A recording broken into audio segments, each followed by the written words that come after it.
అడగాలి. అయ్యా నేనున్నానయ్యా, నన్ను సిద్ధపరచు, నన్ను బలపరచు, నన్ను లేవనెత్తు, నన్ను వాడుకో, నన్ను నీ చేతుల ఆయుధముగా వాడుకో నన్ను చెప్పి నీవు దేవునికి అప్పగించుకొని దేవుని పని కొరకు నీ జీవితాన్ని అంకితం చేసుకోగలిగితే నీవున్న ప్రాంతాన్ని గెలవగలుగుతావు.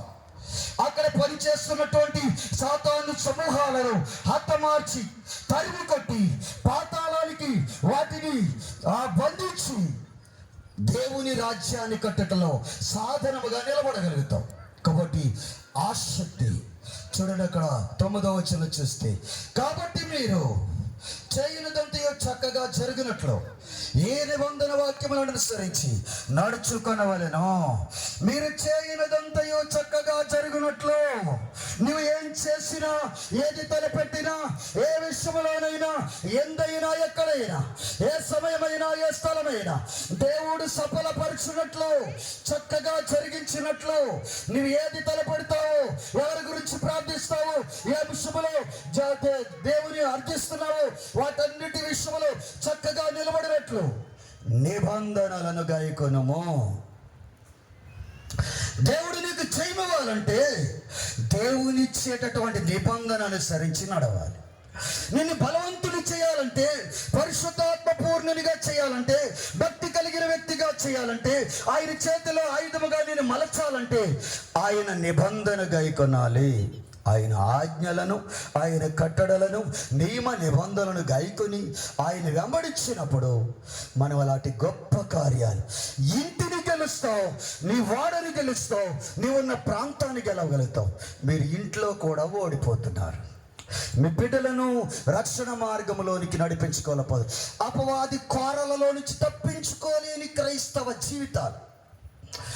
అవునండి, ఆ దావీదు ఎత్తుకుపోతున్న గొర్రె పిల్లను ఎదురాడి పోరాడి గెలిచి ఆ గొర్రె పిల్లను విడిపించినట్లు నీ బిడ్డలను, నీ యవనస్తులను, నీ తోటి వారిని, నీ ఇంటి వారిని విమోచించగలిగిన, అపవాది కోరల్లో నుంచి తప్పించగలిగిన పోరాట పటిమ, ప్రార్థనా జీవితం, ఆత్మీయ బలం నీకు లేకపోవటం బట్టి వారు అపవాది కోరలో ఇరుక్కొని నలిగిపోతూ ఉన్నారు, నలిపివేయబడుతున్నారు, నాశనంలో వెళ్ళిపోతున్నారు, దిగజారిపోయి భ్రష్టత్వంలోనికి వెళ్ళిపోతున్నారు. నీలో సరైన ప్రార్థనా జీవితం లేదు, సరైన ఆత్మీయత లేకపోవటం బట్టి అపవాదిని గెలవలేకపోతున్నారు, సాతాన్ని ఓడించలేకపోతున్నాం. అశాంతి, అసమాధానమే మిగిలిపోయింది. కాబట్టి ప్రియ సోదరులారా, మనము అన్ని విషయములలో చక్కగా మేలు పొందాలంటే, అన్ని విషయములో చేయనిదంతయు చక్కగా జరిగినట్లు ఈ నిబంధన వాక్యమును అనుసరించి నడుచుకొనవలెను. దేవుడు చెప్పిన నిబంధన ఆజ్ఞల ప్రకారంగా నడిచినట్లయితే చేసేదంతా చక్కగా జరిగిపోద్దట. నువ్వేది చేసినా చక్కగా జరిగిపోతుంది. అలాంటి ప్రార్థనా జీవితం కావాలి. కాబట్టి ప్రియులారా, దేవుడు కృప చొప్పున మనల్ని ఎంతగానో ప్రేమించి శ్రేష్టమైనటువంటి మార్గంలోనికి నడిపించారు.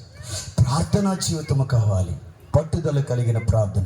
ఒక సహోదరి తన భర్త త్రాగుడికి, వ్యభిచారానికి లోనై ఆమె వెళ్ళిపోమని చెప్తున్నాడట. నువ్వు వెళ్ళిపో, నా ఇంటిలోంచి వెళ్ళిపో, నీకు ఎంత కావాలంటే అంత ఇస్తానని చెప్పి శోధించేసేవాడట, రోజు శోధించేవాడట. ప్రియులారా, 2 పిల్లలు ఉన్నారు వారికి. ఆ పిల్లల మీద కూడా ప్రేమ లేకుండా వ్యభిచారములో బ్రతుకుతూ అతడు త్రాగుడిలో జీవిస్తూ అతడు తన భార్య బిడ్డల్ని తోలనాడి ఎంతసేపు వెళ్ళిపో అని చెప్పి శోధించేస్తూ ఉండేవాడట.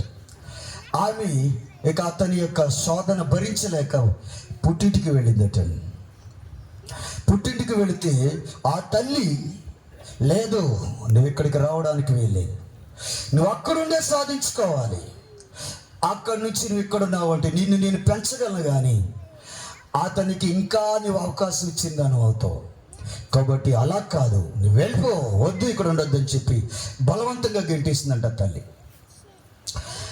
మరలా కొద్ది రోజుల తర్వాత మరలా వచ్చినాడు తల్లి దగ్గరికి, భరించలేక మరలా అదే విధంగా తల్లి గెంటేసిందట. ఇక తప్పదని అప్పుడు దేవుని వైపు చేసిందట. దేవుని క్రైస్తవులే, కానీ దేవుని మీద ఆధారపడడం నేర్చుకోరు. శ్రమ వస్తే మనుషుల వైపు చూస్తారు, వాళ్ళ వైపు వీళ్ళ వైపు చూస్తారు. ఆమె తల్లి వైపు వైపు చూసింది, పోషించగల సమర్థత ఉంది, కానీ భక్తి కలిగినటువంటి లక్షణాలు కలిగిన తల్లి, శ్రేష్టమైన గుణాలు కలిగినటువంటి తల్లి. కాబట్టి వెళ్ళు, అక్కడుండే సాధించుకోమని చెప్పిందట. ఇక ప్రార్థన చేయటం ప్రారంభించిందట. అర్ధరాత్రి 2 వరకు నిద్ర వస్తుందని ఇంట్లోని అటు ఇటు తిరిగితే 2 గంటల వరకు ప్రార్థన చేసేదట. నైట్ 2 గంటల వరకు అలా ప్రార్థించినప్పుడు దేవుడు అతన్ని దర్శించి ఒక దున్నపోతు లాంటి దానిని బంధించి కాళ్లకు, చెవులకు, ముక్కులకు, మెడకు, తోకకు అన్నిటికీ గొలుసులేసి బంధించేసిందటండి. అలా చూపించారట ఆమెకి. చూశారు. అంతే అతడు ఆ చీకటి బంధకాల నుంచి విమోచన చెందాడు, విడిపించబడ్డాడు. ఆ చీకటి బ్రతుకుని విడిచిపెట్టి సత్యములోనికి వచ్చాడు, మన సహవాసంలోకి వచ్చాడు. తదుపరి కాలంలో మంచి మారు మనసు పొందుకుని ఈరోజు మంచి సాక్షిగా దేవుని కొరకు బ్రతుకుతున్నాడు. అవును, లోకము అపవాది వశములో ఉంది.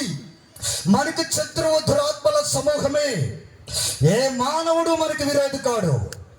లోకాన్ని నాశనం చేస్తూ మానవ జాతిని అనేక రకాలుగా చెడగొడుతున్న దురాత్మ శక్తుల మీద పరిశుద్ధాత్మ శక్తి చేత, ఆత్మ బలము చేత, ప్రార్థనా బలము చేత, క్రీస్తు సహకారము చేత జయించగలిగిన పోరాట యోధులుగా ప్రతి ఒక్కరూ నిలబడాలి క్రీస్తు కొరకు.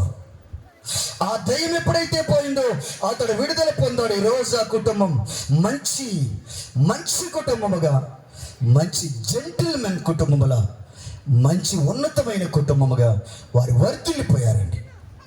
కాబట్టి ప్రియ సోదరులారా, దైవశక్తి మనం తెలుసుకోవాలి. అలా తెలుసుకున్నప్పుడే దేవుడు మన పట్ల ఏ ప్రణాళిక సిద్ధపరిచాడో అది నెరవేరుస్తాడు. కాబట్టి ఆ విధంగా పని పూనుకుందాం, దేవునికి అప్పగించుకుందాం, ప్రార్థన చేసుకుందాం. కళ్ళు మూసుకునండి, చిన్న ప్రార్థన చేసుకున్నాం. తండ్రి దేవానికి స్తోత్రాలు. సర్వలోక రక్షకుడు అయిన మా తండ్రి, ఎల్లవేళలా సజీవుడవే, నాడు నేడు రేపు నిత్యము ఎల్లప్పుడూ సజీవుడవే ప్రభువా. ఆనాడు అపవాది శిరస్సు చెత్త కొట్టిన శక్తి గల దేవుడవయ్యా, శక్తి కలిగిన దేవుడవయ్యా. ఈనాడు లోకమంతటిని పాపములోనికి, దుర్లోతిలోనికి, చీకటిలోనికి ఈడ్చుకుపోతున్న దుష్టాత్మలను జయించగలిగినటువంటి పరిశుద్ధ సైనికులుగా ప్రతి ఒక్కరిని సిద్ధపరచమని నజరేయుడైన యేసు నామమున అడుగుచున్నాను మా తండ్రి. ఆమేన్.